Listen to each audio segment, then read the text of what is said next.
Everyone, आपका हमारे channel पे स्वागत है। चैनल का नाम रहेगा मैथ विद मोनू मास्टर भाई। पिछले वीडियो तक 3.1 एक्सरसाइज के हमने 5 क्वेश्चन कंप्लीट करवा दिए थे भाई। 6 क्वेश्चन, ठीक है। 6 क्वेश्चन की स्टेटमेंट मैं आपको यहाँ पे बुक में दिखाता हूँ भाई। तो इसमें क्या दे रखा है भाई,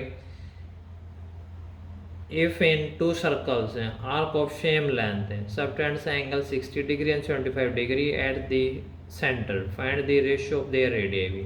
इसमें टू सर्कल्स हैं, उनकी आर्क ऑफ लेंथ सेम दे रखी है और सेंटर पे एंगल बना रखी है 60 डिग्री 75 डिग्री, ठीक है। दोनों के अपने अपने एंगल हो गए। हमें उनके रेडियस का रेशियो फाइंड करना है। तो दो सर्कल है, दोनों के एंगल गिवन है, आर्क ऑफ लेंथ सेम है, तो हमें उनके रेडियस का रेशियो फाइंड करना है, ठीक है। बोर्ड पे देखे हुए तो इसके अंदर जो गिवन है, पहले इनके एंगल गिवन लिख लीजिए अभी। तो यहाँ पे जो थीटा दे रखा है भाई, तो आर थीटा 1, पहले जो फर्स्ट सर्कल है उसका थीटा कितना दे रखा है 60 डिग्री। इसके बाद जो थीटा 2 है वो कितना है 75 डिग्री, ठीक है। आर्क ऑफ लेंथ दोनों की सेम है भाई, तो आर्क ऑफ लेंथ है, ठीक है। जो आर्क ऑफ लेंथ जो रहेगी भाई, आर्क ऑफ लेंथ है, आर्क ऑफ लेंथ क्या रहेगी, एल ले लेंगे भी, ठीक है। दोनों की लेट है इक्वल दोनों के अंदर, लेकिन हम क्या कर लेते हैं उसको एल लेट कर लेते हैं भाई। आगे बात समझ में ये, ओके। तो यहाँ पे देखिए भाई, अब तो ये जो आर्क ऑफ लेंथ है वो एल होगी। तो इसमें थोड़ा डायग्राम में आपको अच्छा समझ में आएगा। डायग्राम में देखिए भाई, ठीक है। ये दो सर्कल बना लिए हमने ये, ओके। जो फर्स्ट सर्कल है उसकी रेडियस क्या है, ये R1। सेकंड सर्कल की जो रेडियस रहेगी ये क्या रहेगी, R2, ठीक है। इनकी आर्क ऑफ लेंथ ये है L, दोनों में क्या है कॉमन। तो यहाँ पे थीटा क्या हो जाएगा, थीटा 1। यहाँ पे जो एंगल होगा ये क्या हो जाएगा, थीटा 2। आर्क ऑफ लेंथ दोनों में सेम है, ठीक है। और यहाँ पे थीटा 1 की वैल्यू है 60 डिग्री और थीटा 2 की वैल्यू है 75 डिग्री। आर्क ऑफ लेंथ दोनों में सेम है। हमें जो फाइंड करना, दोनों का रेशियो फाइंड करना है, ठीक है। और इसमें जो फाइंड करना वो चीज़ें लिख लीजिए, टू फाइंड में करना है R1 रेशियो R2। तो ये कैसे आएगा वो देखिए, थीटा इज इक्वल टू अपना क्या होता है L/R। तो यहाँ से R ये डिवाइड में इधर आके मल्टीप्लाई में R into theta is equal to क्या आ जाएगा L। तो दिस इम्प्लाइज यहाँ से हम R की वैल्यू निकाल लेंगे, वो क्या हो जाएगा, ये थीटा मल्टीप्लाई में इधर आके डिवाइड में, तो R का जो कैलकुलेशन आ जाएगी L/थीटा आ जाएगा। अब R1 की वैल्यू रख देंगे यहाँ पे भी, ठीक है। तो यहाँ पे आपको पता हो ये जो एंगल दे रखे हैं ये क्या हम दे रखे हैं, डिग्री में दे रखे हैं, इनको रेडियन में कन्वर्ट करना पड़ेगा। तो हम यहीं पे साथ साथ में कर देते हैं। थीटा 1 इज इक्वल टू ये आपका है 60 डिग्री, इसको हम π/180 से मल्टीप्लाई कर देंगे तो अब क्या हो जाएगी, ये रेडियन में कन्वर्ट हो जाएगा, ठीक। इसी तरह थीटा 2 है, इसको भी हम π/180 से क्या कर देंगे, मल्टीप्लाई, तो ये भी क्या हो जाएगा, रेडियन में कन्वर्ट हो जाएगा, ठीक है। कैलकुलेशन यहाँ पे कर लेंगे। तो यहाँ पे अब R1 की वैल्यू, R1 का जो रेशियो होगा L/थीटा होगा, तो L तो दोनों में कॉमन है और थीटा 1 होगा रेशियो में। यहाँ पे क्या होगा, L/ क्या हो जाएगा, थीटा 2, ये रेशियो बनेगा। और L को इधर ही रहने तो थीटा 1 की जो वैल्यू रहेगी वो क्या आएगी, 60π/180, ठीक है। रेशियो में यहाँ पे L as it is theta 2 की वैल्यू क्या रहेगी, 75π/180। तो ये 180 ये डिवाइड में डबल तो ऊपर जाके मल्टीप्लाई में हो जाएगा, ठीक। इसी तरह ये भी ऊपर जाके क्या हो जाएगा, मल्टीप्लाई में हो जाएगा। तो ये रेशियो आएगा भाई। अब यहाँ से कैलकुलेशन कर लेंगे। रेशियो का रूल क्या होता है, अगर फ्रैक्शन में है तो ऊपर ऊपर कैंसिल होंगे, नीचे नीचे होंगे। तो 180 L × 180 दोनों ही सेम है तो ये कैंसिल हो जाएगा। तो ये यहाँ से पाई से पाई कैंसिल हो जाएगा, तो 1/60 रेशियो 1/75।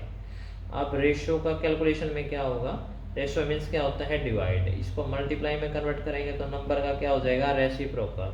अब ये 15 के टेबल में यहाँ पे तो 4 आएगा और यहाँ पे 5 आएगा, तो ये आ गया 5/4। इसको हम लिख देंगे 5/4, यही फाइंड करना था। समझ भाई बात ये। तो ये आपका 6 क्वेश्चन कंप्लीट हो गया भाई। तो 7th क्वेश्चन देखो भाई, ठीक है। 7th क्वेश्चन की स्टेटमेंट आप अपनी बुक में देख लीजिए भाई, आराम से आपको समझ में आ जाएगा, ठीक है। एक दो बार इसको देख लो। इसको भी देख लेना आराम से, बुक अपने पास में रखा करो, अच्छा समझ में आएगा। तो 7th क्वेश्चन आगे। तो 7th क्वेश्चन में क्या दे रखा है वो चीज़ें देखिए भाई। तो 7th क्वेश्चन मैं आपको पहले बुक में पढ़ा देता हूँ भाई। तो इसमें क्या दे रखा है वो चीज़ें देखिए। तो इस 7th क्वेश्चन में दे रखा है find the angle in radian. तो हमें एंगल फाइंड करना है through which A pendulum swings if its length is 75 centimetre. कोई पेंडुलम है वो स्विंग हो रहा है तो उसकी लेंथ दे रखा है 75 centimetre and the tip describe an arc of length B. और जो टिप उसकी जो स्विंग है उसकी लेंथ दे रखी है, कितनी दे रखी है 10 सेंटीमीटर। पार्ट 2 में 15 और पार्ट 3 में 21 सेंटीमीटर। ठीक है, तो ये इसके तीनों पार्ट को करवा देते हैं बोर्ड पे, देखिए भाई। ओके, अकॉर्डिंग टू स्टेटमेंट देखिए भाई। तो यहाँ पे क्या दे रखा है, एक तो लेंथ ऑफ ए पेंडुलम, यहाँ पे जो गिवन है वो चीज़ें हम यहाँ पे नोट कर लेते हैं भाई। तो पहले लेंगे यहाँ पे लेंथ, ठीक है, लेंथ है ऑफ द पेंडुलम भाई। ठीक है, जो पेंडुलम की जो लेंथ दे रखी है वो स्टेटमेंट के अकॉर्डिंग हम ले लेते हैं भाई। कितनी दे रखी है 75 सेंटीमीटर दे रखी है। ठीक है, अब पार्ट 1 में देखिए भाई, इसमें दे रखी है आर्क ऑफ लेंथ भाई, आर्क ऑफ लेंथ है। तो आर्क ऑफ जो लेंथ है पार्ट 1 में वो दे रखी है 10 सेंटीमीटर भाई। आगे बात समझ में। ये आर्क ऑफ जो लेंथ है एज इसको एल लिखेंगे, और जो पेंडुलम की जो लेंथ है ये एज ए रेडियस का काम करेगी भाई। ये कैसे करेगी मैं आपको बता देता हूँ। ये मतलब आर की वैल्यू है 75 सेंटीमीटर। देखो कोई पेंडुलम की लेंथ ले ली हमने ये, ठीक है, ये पेंडुलम की लेंथ है 75 सेंटीमीटर। अब ये स्विंग करेगा ऐसे, ठीक है, तो ये स्विंग की जो लेंथ है ना ये तो एल का काम करेगी, ये एल है, समझ में आई बात। ये एल हो जाएगी और ये आर का काम करेगा कैसे, जैसे अगर पूरा राउंड बनाएगा तो ये क्या बनेगा, एक सर्कल बनेगा। तो ये सेंटर हो गया पेंडुलम का, क्या है ये पेंडुलम है, ये समझ में आ गई बात। ये तो पेंडुलम की जो लेंथ रहेगी वो आर का काम करेगी और जो स्विंग होगी ना उसकी वो लेंथ का काम करेगी। तो हमें थीटा फाइंड करना है, तो थीटा फॉर्मूला क्या रहेगा एल बाई आर। लेंथ कितनी है 10 और आर कितना है 75। अब इसकी कैलकुलेशन कर लेंगे। 5 से यहाँ पे 2 आएगा और यहाँ से अपना क्या आ जाएगा भाई 5 से 15 आएगा, 2/15। ठीक है, थीटा है ये, और इसके रिलेशन में इसका आंसर क्या आएगा रेडियन में आएगा भाई। अब लेते हैं पार्ट 2।